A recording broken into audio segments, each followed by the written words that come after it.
నేను మీ నరేష్ నాయక్. అందరికీ good evening. మన యూట్యూబ్ ఛానల్ని అందరు సబ్స్క్రైబ్ చేసుకోండి. నరేష్ నాయక్ 411 మన ఛానల్ పేరు. సబ్స్క్రైబ్ చేసుకోండి అందరూ.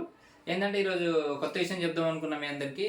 ఏంటంటే గ్రామ పంచాయతీ ఎన్నికలు వచ్చినాయి, దాని మీద మాట్లాడన్నా అని చెప్పి చాలామంది కామెంట్ చేశారు. దాంతోపాటు కొన్ని విషయాలు ఇంకో చాలామంది యూత్ గురించి కూడా మాట్లాడమని చెప్పి కామెంట్ చేశారు. సరే, ఏదేమైనా కానీ ఇప్పుడు మనకి గ్రామ పంచాయతీ ఎన్నికలు ఉన్నాయి కాబట్టి దాని మీదనే మాట్లాడదాం. నేను నిన్న ఒక విషయాన్ని రేపు చెప్తా అని చెప్పా. ముందు చెప్పిన విషయాన్ని మీదనే కొంత కాంట్రవర్సీ జరుగుతుందనే విషయం జరిగింది జమిలా నాయక్ తండలో. ఇప్పుడు ఏంటంటే 2025లో మనకి గ్రామ పంచాయతీ ఎన్నికలు వచ్చినాయి. ఎమ్మెల్యే ఎన్నికలు అయిపోయి దాదాపుగా 2.5 సంవత్సరాలు అయిపోయింది. ఇంకో 2 సంవత్సరాలు అయితే ఎమ్మెల్యే ఎన్నికలు రాబోతున్నాయి కాబట్టి ఇంకో మీరు ఏమనుకున్నా కానీ ఇంకో 2.5 ఏళ్ళే మనకి సర్పంచ్కి అవకాశాలు, ప్రభుత్వం నుంచి వచ్చే నిధులు, కేంద్రం నుంచి వచ్చే నిధులు ఏదైనా కావచ్చు. ఇప్పుడు ఇంకో 2.5 సంవత్సరాలే కాబట్టి కొంతమంది నా మీద వ్యక్తిగతంగా మాట్లాడిన విషయాలు ఏంటంటే, నువ్వు కొద్దిగా వ్యతిరేకతగా మాట్లాడావు, ఏందని చెప్పి నీ సంగతి చూస్తాం అది ఇది అని చెప్పి కొంతమంది మాట్లాడారు. పేర్లు నేను చెప్పదలుచుకోలేదు కానీ వాళ్ళకి చెప్తున్నా, గుర్తుపెట్టుకోండి. నా జోలికి, నా విషయానికి, నాతోని మాట్లాడాలి అనుకుంటే మర్యాదగా మాట్లాడితే మాట్లాడతాను. లేదు నేను చూపిద్దామంటే వెళ్దాం. ఎక్కడికి వెళ్దామంటే గాంధీ భవన్కి వెళ్దామా, ప్రగతి భవన్కి వెళ్దామా, ఎక్కడికి వెళ్దామంటే అక్కడికి వెళ్దాం. ఎందుకంటే నేను ఒక రాష్ట్ర ముఖ్యమంత్రి యొక్క సన్నిహితుడిని. అతన్ని ఎప్పుడంటే మల్కాజ్గిరి ఎంపీగా పోటీ చేస్తున్నాడు రేవంత్ రెడ్డి. అలాంటి టైంలో ముఖ్యమంత్రి గారు నేను కలిసిన, అప్పుడు అతను పార్లమెంటు ఎంపీ. ఆ టైంలోనే నేను సేకాండ్ ఇచ్చి సార్తో మాట్లాడినా. మీరు పిచ్చి పిచ్చి వేషాలేసి మొన్నటి దాకా మీరు టీఆర్ఎస్లో ఉండి ఈరోజు కాంగ్రెస్లోకి వచ్చి మీరు మాట్లాడి అడ్డగోలుగా నా మీద రివెంజ్ తీర్చుకోవడం అంటే, నేను ఒక యూట్యూబ్ ఛానల్ ఒకటి చెప్పాను. నాకు ఏంటంటే రికార్డింగ్ కూడా ఉంది, ఇప్పుడు పెడితే బాగుండదు కానీ అతను ఏమంటాడంటే, నువ్వు ఎక్కడ సర్వే చేసినావు అంటాడు. ఎక్కడ సర్వే చేసినావు అంటాడు. ఒరే నాయనా, ఒక విషయం చెప్తాం, మీరు అందరూ గుర్తుపెట్టుకోండి మిత్రులారా, క్లారిటీగా చెప్తున్నా. 145 crores ఉన్న భారతదేశపు జనాభాలో ఒక జీపీలో ఉండే జనాభాల ఓట్ల సంఖ్య తెలుసుకోలేనంత దిగజారిన, చదువుకోలేనంత అన్ఫిట్ మైండ్లో ఉన్నాను అనుకున్నా నేను. మీరు ఒక జీపీలో ఉండే ఓట్లు, మన జీపీలో ఉన్న ఓట్లు ఏంది మీరు అంచనా ప్రకారం మీరు చెప్పండి. నేను క్యాలిక్యులేట్ చేసింది అయితే 300 కంటే తక్కువే ఉన్నాయి. మీరు చెప్పండి. 145 crores ఉన్న జనాభాల లెక్కలు, ఎన్ని ఎంపీ సీట్లు, ఎన్ని పార్లమెంట్ సీట్లు, ఎన్ని అసెంబ్లీ సీట్లు ఉన్నాయో లెక్కతో సహా చెప్తా. ఎన్ని మండలాలు, ఎన్ని జిల్లాలు, ఎన్ని రాష్ట్రాలు ఉన్నాయో లెక్కతో సహా చెప్తా. మీరు నా గురించి మాట్లాడి నన్ను ఎలాగైనా చేసి నన్ను కారేసుకొని తీసుకొచ్చి మీరు కొట్టేంత స్థాయికి ఎదిగారంటే, మీరు రాజకీయంగా గెలిచి ఎవరిని ఉద్ధరిస్తారా నాయన? మీరు గెలవక ముందే రౌడీజం చేస్తామంటే గెలిచిన తర్వాత ఏంటి పరిస్థితి? ఎవరిని పిండిచ్చి, ఎవరిని కొట్టి, ఎవరిని రౌడీజం చేద్దాం అనుకుంటున్నారు మీరు? ఇలాంటి పిచ్చి పిచ్చి ఆలోచనలు మానేసి ప్రజాక్షేత్రంలో నడవండి అనేది నా ఆలోచన. మీకు దమ్ముంటే నాతో పాటు మీరు రావాలనుకుంటే, నాతో పాటు గొడవనే పెట్టుకోవాలి, నాతో మాట్లాడాలి అది ఇది అనుకుంటే, చర్చనే చేద్దాం అనుకుంటే పోదాం పండి. గాంధీ భవన్కి వెళ్దామంటే వెళ్దాం, నేను వస్తా. ఎక్కడికి వెళ్దామంటే అక్కడికి వెళ్దాం. నేను రావడానికి సిద్ధం. ఎందుకంటే నాకు ముఖ్యమంత్రి గారు ఎప్పటి నుంచి అభిమాని. ఆయన ఎప్పుడు నేను వెళ్ళినా గుర్తుపడతాడు. గాంధీ భవన్కి వెళ్దామంటే గాంధీ భవన్కి వెళ్దాం, ప్రగతి భవన్ అంటే ప్రగతి భవన్కి వెళ్దాం, ఎక్కడంటే అక్కడికి వెళ్దాం. నేను రావడానికి సిద్ధం. ఎందుకంటే ఎప్పుడైనా మీరు పోటీ చేస్తున్నారు, సంపూర్ణంగా మీరు పోటీ చేస్తున్నారు. నేను సర్వే మాత్రమే చెప్పాను. దానికి ఒకడు నువ్వు ఇంటింటికి వచ్చి సర్వే చేస్తా. ఇంటింటికి ఎవరైనా సర్వే చేస్తారా రాబాయ్? ఇప్పుడు TV9 ఉంది, ఇంటింటికి వచ్చి సర్వే చేస్తారా? TV9 ఉంది, ఇంటింటికి వచ్చి సర్వే చేస్తుందా? V6 ఉంది, ఇంటింటికి వచ్చి సర్వే చేస్తుందా? మాట్లాడేటప్పుడు అర్థం పర్థం ఉండి మాట్లాడితే మంచిది. మిత్రులారా, మీరందరూ మన మంచి కోసం కోరుకుంటా. నేను నాదే 10 రూపాయలు ఖర్చు కావాలని కోరుకుంటా. ఎందుకు ఈ విషయం ఈరోజు చెప్తున్నా అంటే, నాకు నిన్న పెట్టిన కొన్ని వీడియోలో కొన్ని రీకామెంట్స్ ఇలా వచ్చినాయి కాబట్టి చెప్తున్నా. మీరు ఒక విషయం గుర్తుపెట్టుకోండి, మీరు రౌడీజం ఇప్పుడే చేస్తాం అనుకుంటే చేయండి. రిజల్ట్ ఎలా ఉంటుందో నేను చెప్తా. రిజల్ట్ ఎలా ఉంటుంది అంటే, రౌడీజం ముందే చేస్తే ఎట్లుంటుంది అంటే, రౌడీ నాయకుడు లేక ఇతను రౌడీ అని చెప్పేసి ప్రజల్లో డిపాజిట్ కోల్పోయే స్థాయికి దిగజారిపోతారు. అది గుర్తుపెట్టుకోండి. నా దగ్గర రికార్డ్స్ ఉన్నాయి, దాంతోపాటు అన్నీ ఉన్నాయి, డేటా ఉంది నా దగ్గర. ఇప్పుడు పెడితే మంచిగా ఉండదు, ఎలక్షన్ ఉంది, పెడితే మంచిగా ఉండదు. కానీ ఇంకోసారి మాట్లాడేటప్పుడు ఒళ్ళు దగ్గర పెట్టుకొని మాట్లాడతారని నేను మనస్ఫూర్తిగా ఆశిస్తున్నాను. సరే, ఏదేదేమైనా కానీ ఇద్దరు మా తండవాసులే కాబట్టి, ఇద్దరు మా వాళ్ళే కాబట్టి ఎవరు గెలిచినా సంతోషపడతాం. నేను పడకపోయినా కానీ మా ఊరోళ్ళకి మంచి జరగాలని నేను కోరుకుంటా. సరే, ఆ టాపిక్ వదిలేస్తాం మిత్రులారా, ఎందుకంటే అది కొద్దిగా కాంట్రవర్సీ అయిద్దని కాదు, భయపడతానని కాదు, దాని మీద మాట్లాడతాను, కానీ కొద్దిగా సమయం తీసుకొని మాట్లాడతాను. ఎందుకంటే వాళ్ళకి కొద్దిగా నేను మాట్లాడితే వాళ్ళకి ఎట్లా అనిపిస్తుందంటే కారం చల్లినట్టు అనిపించిందంట. నా రికార్డింగ్ ముందు పెడితే మంచిగా ఉండదు. ఇంకో విషయం, ఒక మిత్రుడు మెసేజ్ పెట్టిండి, ఏమని అంటే యూత్ గురించి మాట్లాడని, యూత్ ఎక్కడ చెడిపోతున్నారో దాని మీద మాట్లాడన్నా అని చెప్పారు. యూత్ ఎక్కడ చెడిపోతున్నారో దాని మీద మాట్లాడన్నా అంటున్నారు.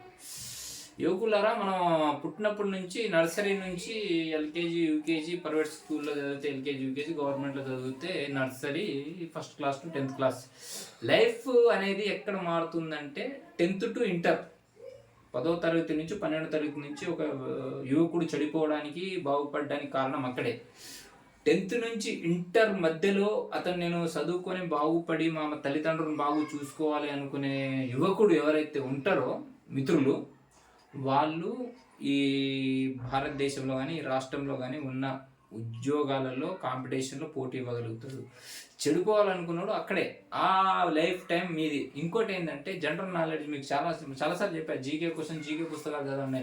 అరే నాన్న, బిట్ పేపర్ ఈరోజు బిట్ పేపర్ వచ్చేసి 30 మార్క్స్, నేను చదువుకున్నాను 30 మార్క్స్, ఈరోజు ఎంత ఉంది 60 ఉందని నాతో మిత్రుడు చెప్పింది. కానీ 30 మార్క్స్ 35 వస్తే పాస్ రా నాయన, 30 మార్కులు బిట్ పేపరే ఉంటుంది. జస్ట్ ఏబిసిడీల్లో నీకు తెలిసిన జనరల్ నాలెడ్జ్ ఏదో ఒకటి రాయమని, 30 మార్కులు రాసి 5 మార్కులు ఆన్సర్ షీట్ రాసి 30 మార్కుల్లో నువ్వు పాస్ అయిపోతావు. నువ్వు అక్కడే నీకు పాస్ రిజల్ట్ వస్తాయి. బిట్ పేపర్ కూడా రాయకపోతే నువ్వు ఎందుకు? అందే మిత్రులారా, మీకు చాలామందికి పిల్లల మీద తల్లిదండ్రుల ప్రేమ ఎక్కువ ఉంటుంది. ఆ తల్లిదండ్రుల ప్రేమ కూడా కొద్దిగా తగ్గించి పిల్లలకి చదువు మీద కొద్దిగా ధ్యాస పెట్టండి. దాంతోపాటు గవర్నమెంట్ స్కూల్లోనే కొద్దిగా ఎడ్యుకేషన్ బాగుంటుంది. గవర్నమెంట్ స్కూల్లో ఈ రోజుల్లో 11,000 గురుకుల పాఠశాలలు ఉన్నాయి, ల్యాబ్స్ ఉన్నాయి, లైబ్రరీస్ ఉన్నాయి, డిస్కవరీ ఛానల్స్ ఉన్నాయి. మీకు ఏది కావాలంటే అది పొద్దున్నే 4 లేపి రన్నింగ్ ఎక్సర్సైజ్ అన్ని చేపించే స్కూల్స్ ఏమైనా ఉన్నాయంటే మన తెలంగాణ రాష్ట్రంలో నెంబర్ 1 స్టేట్. అది కూడా విద్యాశాఖ మంత్రిగా మన ముఖ్యమంత్రి వహిస్తున్నాడు రేవంత్ రెడ్డి. కాబట్టి అన్ని విధ ఫుడ్ విషయంలో కానీ ఏ విషయంలో కానీ ముఖ్యమంత్రి దగ్గర ఉండి చూసుకుంటున్నారు. కాబట్టి మీకు ఎటువంటి లోటు లేదు. తల్లిదండ్రులను సంతోష పెట్టాలి, తల్లిదండ్రుల దగ్గర అడుక్కునే పరిస్థితి కాకుండా తల్లిదండ్రులను బాగా చూసుకునే వాళ్ళు ఉంటే, మీ మనసులో అది ఉంటే, మీరు ఒక పని చేయండి, నేను చెప్తా. ఏంటంటే పుస్తకం కాసేపు మూసేసి నేను ఎందుకు వచ్చాననే విషయం ఆలోచించండి. నేను ఎలా డ్యూటీకి వెళ్ళినప్పుడు ఒక 2 నిమిషాలు ఆలోచిస్తా ఎందుకు వచ్చానని. అప్పుడు నాకు అర్థమైంది నేను డ్యూటీ చేయడానికి వచ్చాను, డ్యూటీ చేయాలి. మీరు కూడా అలాగే పుస్తకం మూసేసి ఒక 2 నిమిషాలు ఆలోచించండి నేను ఎందుకు వచ్చానని. చదువుకోవడానికి. చదువుకుంటే నీ భవిష్యత్తు మారుతుంది. ఆ భవిష్యత్ మారడంతో పాటు ఇంకోటి ఏంటంటే నీకు చరిత్ర సృష్టించే మార్గం నీలో వస్తుంది. కాబట్టి నువ్వు ఈరోజు నేను మీ అందరికీ ఛాలెంజ్ చేసి చెప్తున్నా మిత్రులారా, ఈరోజు కాంపిటీషన్ ఏంటంటే 500 పోస్టులు ఖాళీ ఉంటే కానిస్టేబుల్స్ 5 లక్షల మంది పోటీ పడుతున్నారు మిత్రులారా. ఎక్కడి నుంచి మీకు అందరికీ గవర్నమెంట్ ఉద్యోగాలు వస్తాయని మీరు అనుకుంటున్నారు? అందుకే ప్రైవేట్ రంగంలో అయినా పర్లేదు, మనము ఇష్టపడి పని చేయాలి, కష్టపడి పని చేయాల్సిన అవసరంలా. ఇష్టపడి పని చేస్తే మీకు ఎవరో పైన ఉన్నాడు ఏదో అన్నాడని మీరు మనసులో పెట్టుకుంటే కుదరదు. మనసులో ఏమనుకున్నా ఏది చెప్పినా కానీ మన మంచి కోసమే అంటారు. ఎందుకంటే అది మనం బాగుపడాలని చెప్పేసి మన కోసం అంటారు. కాబట్టి మీరు దయచేసి మీ లైఫ్ టైం మీ యువత గురించి మాట్లాడమని చెప్తున్నా 10 నుంచి ఇంటర్మీడియట్లోనే మీ లైఫ్ మారుతుంది. చెడిపోవాలన్నా బాగుపడాలన్నా, బాగుపడే లక్షణం ఉంటే 10th ఇంటర్లోనే. 10th ఇంటర్లో చెడిపోయినామంటే ఇంటికి వెళ్ళి వ్యవసాయం పని అయినా చేసుకున్నవాడైనా బాగుపడుతున్నాడు. ఈరోజు ఇక ఒక్కొక్కరు పీజీలు పిహెచ్డీలు చదువుకొని రోడ్ల మీద ఖాళీకి తిరుగుతున్నారు. పిహెచ్డీలు చదువుకొని రోడ్ల మీద ఖాళీకి తిరుగుతున్నారు. ఐఏఎస్ ఐపీఎస్ ప్రిపేర్ అయిన రోడ్ల మీద ఖాళీకి తిరుగుతున్నారు ఉద్యోగాలు రాక. ఎందుకంటే కాంపిటీషన్ ఎక్కువ ఉంది రాష్ట్రంలో, దేశంలో కాంపిటీషన్ ఎక్కువ ఉంది. ప్రతి ఒక్కడికి ఇంటింటికి ఉద్యోగం ఇవ్వలేము కాదు, ప్రభుత్వంతో సాధ్యం కాని విషయము. కాబట్టి మీకు చెప్తున్న మిత్రులారా ఏంటంటే, మీరు మీ యొక్క ఉద్యోగం వచ్చేంత వరకైనా మీరు ప్రైవేట్ రంగంలోనో ఏదో రంగంలో నా అంతలో నేను బతకగలుగుతాను అనుకుంటే, మీరు మీ స్థాయిలో మేము ఉండగలుగుతాం అనుకుంటే ఏదో ఒక వర్క్ చూసుకొని కష్టమో ఇష్టమో, కష్టమైనా పర్లేదు దాన్ని ఇష్టంగా పనిచేయండి, మీరు ముందు వరుసలో నడుస్తారని నేను భావిస్తున్నాను. ఎందుకంటే చాలామందికి ముడ్డి కింద 30-40 ఏళ్ళు వచ్చినా కానీ పెళ్ళి అవ్వట్లా. ఎందుకు అవ్వట్లేదంటే సెటిల్మెంట్ లేదు అక్కడ. ఏంటంటే అబ్బాయికి ఉద్యోగం లేదు, పిల్లనివ్వాలంటే చాలామంది ఆలోచిస్తున్నారు. అందుకనే మినిమం చదువు అయిపోయింది, ఉద్యోగం రావట్లేదు అనే విషయం రాకూడదు. ఏదో ఒక రంగం, ఏ పనైనా చేసి నేను నెలకింత సంపాదిస్తున్నాననే విషయం మీరు చెప్పదలుకుంటే, ఎవరైనా మీకు గౌరవంగా చెప్పండి రా నాయన నేను వ్యవసాయం చేసుకుంటున్నా అని. వ్యవసాయం చేసుకుంటున్నా అంటేనే, వ్యవసాయం చేసుకునే వాడు మనకంటే మనమైనా ఒకళ్ళ మాట వినాలి. వ్యవసాయం చేసే నాయకుడు ఎవరి మాట వినడు, ఎందుకంటే అతను సొంతంగా పంట పండించుకుంటున్నాడు కాబట్టి ఆయనకి మంచి మద్దతు ధర వస్తుంది, దాంతోపాటు రైతు బంధు వస్తుంది, రైతు బీమా వస్తుంది, అన్నీ వస్తున్నాయి. ఎందుకంటే ఇది update. Telangana state in number 1 state, మీ అందరికి తెలుసో తెలియదు, number 1 state in Telangana state ఇది. అందుకే యువకులారా మీరందరూ గుర్తుపెట్టుకోండి, మీ లైఫ్ టర్నింగ్ ఎక్కడ అవుతుందంటే 10th నుంచి ఇంటర్ మధ్యలోనే మీ లైఫ్ టర్న్ అనేది అవుతుంది. మీరు బాగుపడాలన్నా చెడిపోవాలన్నా, అంతకుమించి నేను చెప్పదలుచుకోలేదు. ఇంకోటి ఏంటంటే తల్లిదండ్రులని ప్రేమించండి అని చెప్పాను. తల్లిదండ్రులు చెప్పే మాటలు వింటే మీరు ఇంకో స్థాయిలో. ఇంకోటి నాకు ఇంకో మిత్రుడు, అది ఆ విషయం ఒక 1 minute కంక్లూడ్ చేస్తాను మిత్రమా, ఒక్క నిమిషం. అతను ఏం పెట్టాడంటే, రోజుకి తెలుగు కనుమరుగు అయిపోతుందని. మీ పిల్లల్ని మీరు ఇంగ్లీష్ మీడియంలోకి చదివించండి, సంతోషం, హ్యాపీ, నాకు ఎటువంటి అభ్యంతరం లేదు మిత్రమా. కానీ నేను నా సొంత ఛానల్ తరపున చెప్పేది ఏంటంటే, ఇంటికి వచ్చినప్పుడు మన తెలుగు కనుమరుగు అయిపోవడానికి కారణం ఎవరో కాదు, మనమే. మన పిల్లల్ని ఇంటికి వచ్చినప్పుడు అమ్మని మమ్మీ అని పిలవడం మానేయండి, తండ్రిని డాడీ అని పిలవడం మాన్పియండి, నాన్న అనే పిలిపించండి. ఇంట్లో ఉన్నంతసేపు మన తెలుగు అనేది ప్రపంచాన్ని ఎంతో నేర్పించింది. మన తెలుగు సంస్కృతిని మనం పోగొట్టుకోకూడదు, ఆ తెలుగు సంస్కృతిని మనం కాపాడుకుందాం ఇంట్లో ఉన్నంత. అందుకే ఒక సబ్జెక్ట్ మొన్న ఆంధ్రప్రదేశ్ సీఎం చంద్రబాబు నాయుడు, దాంతోపాటు వెంకయ్య నాయుడు, అలాగే రేవంత్ రెడ్డి కూడా అదే విషయం, తెలుగు రాదా అని చెప్పేసి ఒక విషయం మీద మాట్లాడారు. విషయం ఏంటంటే, తెలుగు అనేది ఇంగ్లీష్ ఈజీగా నేర్చుకోవచ్చు, కానీ తెలుగు నేర్చుకోవడం చాలా కష్టం. అందుకే తెలుగు ఇంట్లో ఉన్నంతసేపు అయినా తెలుగు మాట్లాడండి, తెలుగు మాట్లాడడం నేర్చుకోండి. చాలామందికి నేను ఒక 5 నిమిషాలు తెలుగులో మాట్లాడండి అంటే 5 నిమిషాలు ఒక అక్షరం ఇంగ్లీష్ ముక్క లేకుండా తెలుగు మాట్లాడేవాడు లేడు మన తెలంగాణ రాష్ట్రం కావచ్చు, ఆంధ్రప్రదేశ్ రాష్ట్రం కావచ్చు, మన తెలుగు రాష్ట్రాలలో. అందుకే మీ అందరికీ చెప్తున్నా ఏంటంటే, దయచేసి ఇంటికి వచ్చినప్పుడైనా మీరు తల్లిదండ్రులతో తెలుగులో మాట్లాడండి, అమ్మని అమ్మానే పిలవండి, మమ్మీ డాడీ. ఈ ఆంగ్లం భాష అనేది స్కూల్కి వెళ్ళినాక అక్కడ మాట్లాడుకోండి. ఎందుకంటే రోజుకి తెలుగు కనుమరుగైపోతుంది. ఈ విషయం మీద నేను చెప్పాలని ఈరోజు చెప్తున్నా.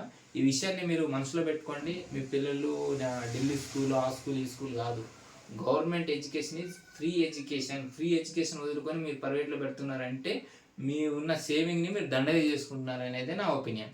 అంతే. ఇది గవర్నమెంట్ స్కూల్లో ఎడ్యుకేషన్ లేదని చెప్పింది ఎవరు? చెప్పిన వాళ్ళు ఎవరు ముందుకు తీసుకురండి, నేను చెప్తా వాళ్ళ సంగతి. అడ్డగోలుగా ఫీజులు. ఎల్కేజీ స్టూడెంట్కి ₹1,00,000. ఎవడబ్బా సొమ్మరా నాయన? ఎల్కేజీ స్టూడెంట్కి ₹1,00,000 ఇయర్కి. 10th క్లాస్ స్టూడెంట్కి 10 లక్షలా? ఎక్కడి నుంచి తీసుకొస్తారా నాయన? అడ్డగోలుగా ప్రైవేటోడు అడ్డగోలు ఎట్లా అడిగితే అట్లా ఇచ్చేయడమేనా?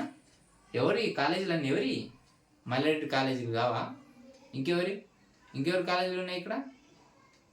అడ్డగోలుగా ఇష్టం వచ్చినట్టు కాలేజీలు పెట్టుకుంటా, ప్రైవేట్ కాలేజీలు పెట్టుకుంటా, అటు ప్రైవేట్ స్కూళ్ళు పెట్టుకుంటా, అడ్డగోలుగా ప్రజల సొమ్ముని వృధా చేస్తుంది మీరు కాదా? మనం వాళ్ళకంటే మనం పిచ్చోళ్ళు కాబట్టి అడ్డగోలుగా మన దగ్గర నుంచి మన సేవింగ్ని వాళ్ళు ఇన్కమ్ కింద మార్చుకుంటున్నారు. మిత్రులారా, ఈ విషయాన్ని మీరు గుర్తుపెట్టుకోండి. గవర్నమెంట్ స్కూల్లో ఏ మిస్టేక్ జరిగినా వెళ్ళి ప్రశ్నించే హక్కు నీకు ఉంటుంది. ఫుడ్ బాగాలేదంటే నువ్వు వెళ్ళి తిని కూడా చెప్పచ్చు, ఆ రైట్స్ నీకు ఉంది. ఎందుకంటే నువ్వు గవర్నమెంట్కి పన్ను కడుతున్నావు. ఆ పన్నుతోనే ప్రభుత్వ హాస్టల్స్, ప్రభుత్వ స్కూల్స్, ప్రభుత్వ ఆర్టీసీ బస్సులు, ప్రభుత్వానికి రావాల్సిన ప్రతిదీ నడుస్తున్నది ఓన్లీ గవర్నమెంట్ ఇస్తున్న ఫండ్తోనే, మనం కడుతున్న పన్నుతోనే. ఈ విషయాన్ని మీరందరూ గుర్తుపెట్టుకుంటారని చెప్పి మనస్ఫూర్తిగా కోరుకుంటూ, థ్యాంక్ యూ మిత్రులారా. మన యూట్యూబ్ ఛానల్ని సబ్స్క్రైబ్ చేసుకోండి. నేను మీ నరేష్ నాయక్.